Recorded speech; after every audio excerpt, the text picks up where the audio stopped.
Hi, and welcome to your daily personal development routine. In this video, you will learn more about self-care. Today, we're diving into the amazing world of vision boards, a powerful tool to help you visualize your dreams and goals. Let's get started on creating a vision board that speaks to your heart and nurtures your self-care journey.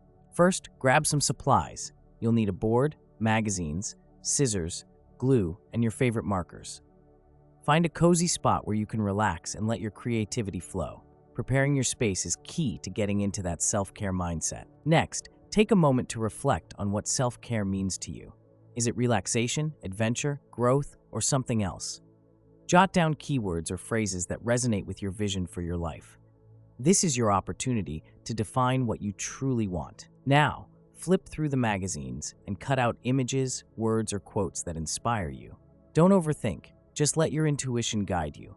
The more personal and vibrant your selections, the more they'll fuel your daily motivation and self-love. Once you have your cutouts, it's time to arrange them on your board. Play around with different layouts until it feels right. This is your visual sanctuary, so make it as colorful and lively as possible. Remember, it's all about what resonates with you. Lastly, display your vision board somewhere you'll see it often, like your room or office. Take a few minutes each day to connect with it. Let it serve as a reminder of your goals and your commitment to self-care. You got this.